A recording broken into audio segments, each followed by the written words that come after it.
On day 9, we'll be arriving in Ketchikan, where we'll take our first shore excursion. We'll cruise up the Inside Passage until we get to Ketchikan, then we'll take a ride out to Misty Fjord before coming back, boarding our ship, and heading north.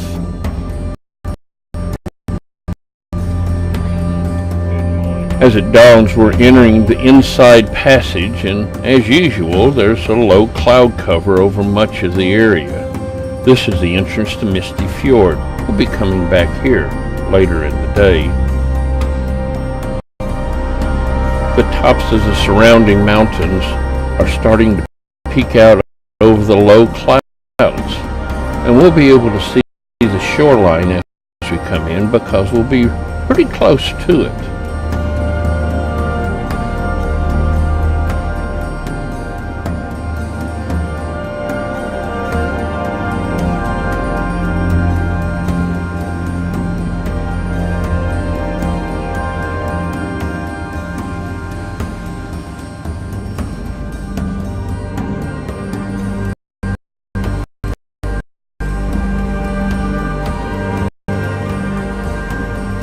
As we get closer to Ketchikan, we start to see houses along the shoreline.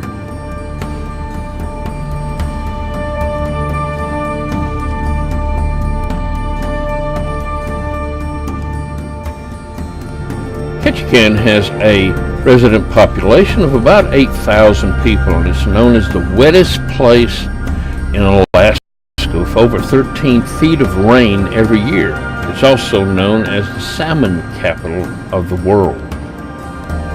People have been coming here for over 100 years to visit and fish and to look at the beautiful countryside and also to pan for gold. Over there is Creek Street. We'll be visiting it later on. And there's a couple of bald eagles waiting to greet us. Down in the harbor we see our first wildlife, harbor seal. It's called a salmon to eat.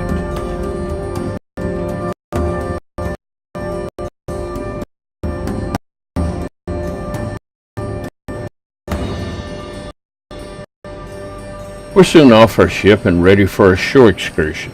It towers over the city, and there'll be 3 in dock today, thus doubling the population of the city for the day. Airplanes are a way of life here. It's main transportation. It's easier to get around by airplane often than car since there are so few roads. In fact, 80% of adults have a pilot's license. That's more than have a driver's license here. Let's watch the operation of a few of these seaplanes.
Now it's time for us to head out on our trip to Misty Fjord.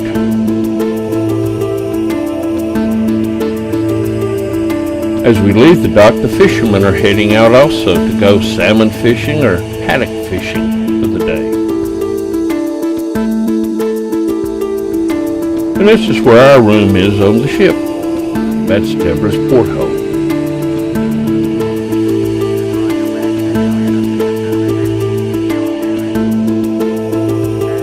Misty Fjord is located in the Tongass National Forest, one of the last temperate rainforests in the world. We'll be visiting this area, but even when we're in Skagway, we'll be still in this forest. It is huge. We'll be taking this route into Misty Fjord and going far back into one of the arms of it. Misty Fjord was established in December 1978, and the cliffs that we'll be seeing are towering 2,000 to 3,000 feet high. There's always lots of wind here. Along the seashore, we can see that it's low tide. As we see this low tide, you can see various layers. First, you see a layer of where starfish are still clinging to the rocks and algae. Then the mussels are there. And eventually you see the tree line. For the trees can't grow in salt water at high tide, and we'll see many waterfalls along the way. Some people live along the shoreline. The only way to get there is by boat. And as you can see, there are tree logs along the shoreline. These have been blown down by the wind. We're on a catamaran, jet-powered, and it moves along pretty quickly to get us to where we're going. The Tongass National Forest is roadless and a wilderness. It's made up of western red cedars, Sitka spruce, and western hemlocks. And here's our first eagle's nest out of several that we'll be seeing.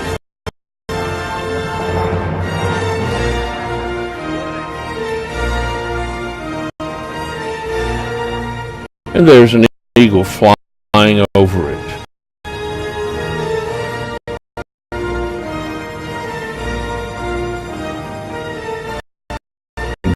Deborah the Explorer is using her binoculars to look and see if she can see any wildlife. And this is what the inside of our boat looks like. I didn't stay there very much.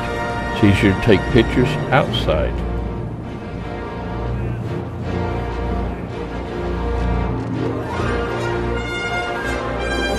As we continue through the center of Misty Fjord, we come to New Eddystone Rock. It is a basalt pillar that sticks up out of the water here.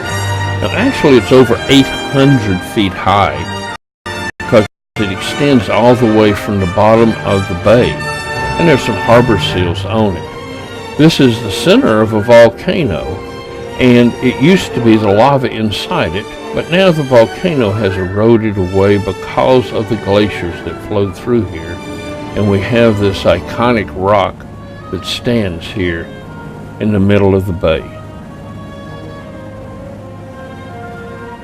Soon we're passing another bald eagle's nest. They tend to nest all along these shorelines.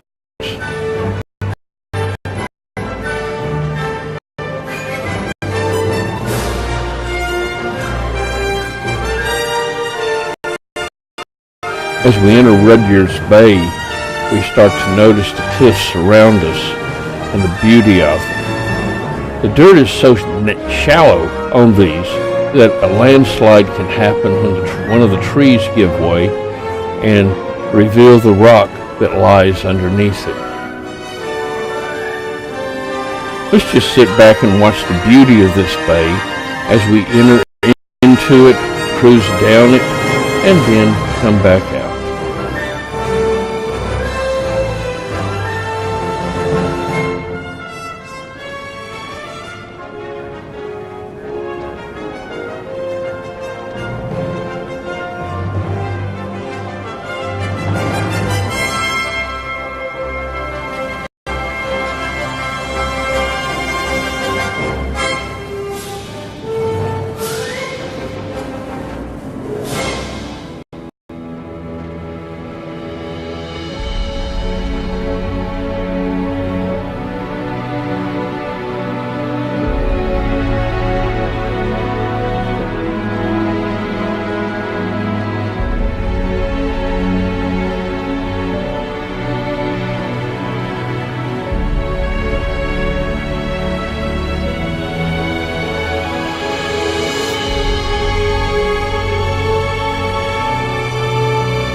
Here you can see how there's a line where the trees don't grow down to our plants because they can't live in the salt water. It's high tide right now for this day, but it will get higher.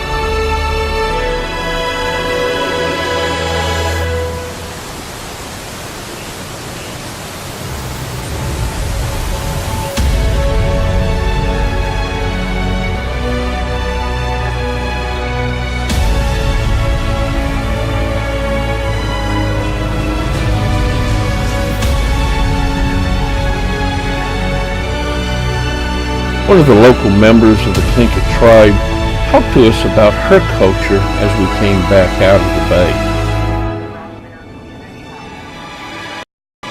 As we head out of the bay, we pass another ship that looks a whole lot like ours heading in.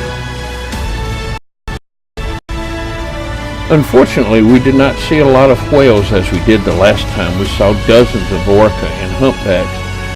There's been a collapse of the population of marine mammals in this area because of a warming of the Gulf of Alaska, and basically they haven't made their comeback yet. We'll see very few humpbacks and very few orcas on this trip compared to the last time. And now we're passing the Saxman Indian Village. It was one of the possible tours we could have taken and learned about the culture of the Tlingit Indians here. As we head in, the commercial salmon fishermen are heading out. And some of those who went out fishing for salmon and for haddock are heading back in.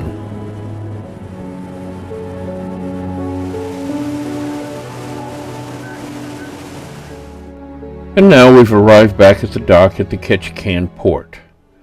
But our day's not over.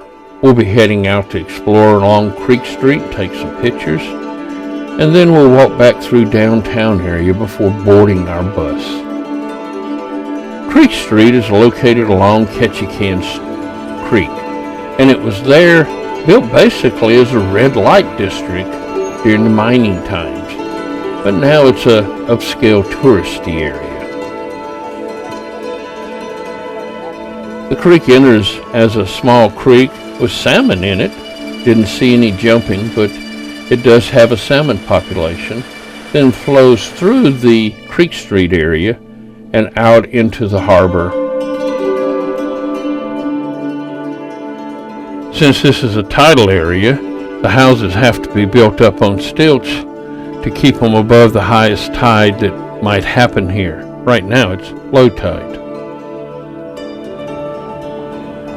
As we go along the street, we'll do some shopping and looking around, and looking for salmon also. Sometimes you can see them in the clear water here.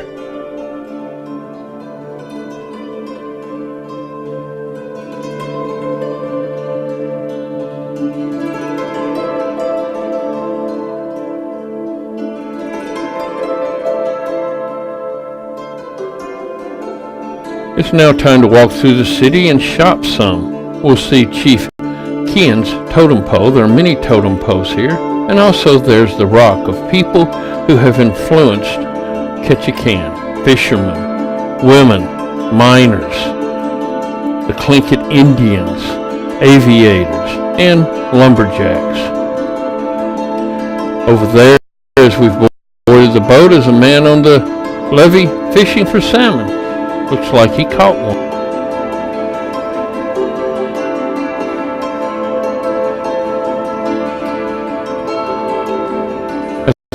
Dock, the halibut fishermen are unloading their catch for the day.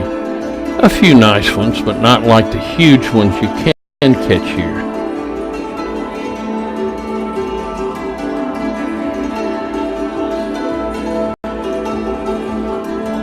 On board the boat, even in this cold weather, people are still in the swimming pool. I can't believe it.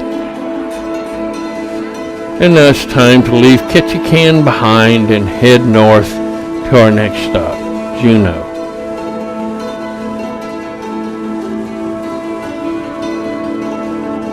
As we pass Ketchikan, you can notice that it's located in a thin strip between the mountain and the water.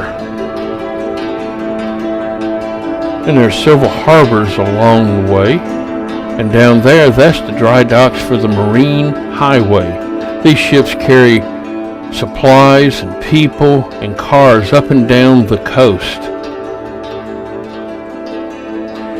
And now we head north, past Guard Island and its light tower, and on towards Juneau.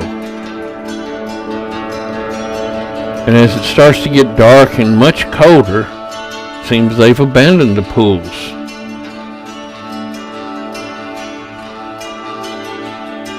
Well, I am glad that you were able to see all the wonders of nature that God created.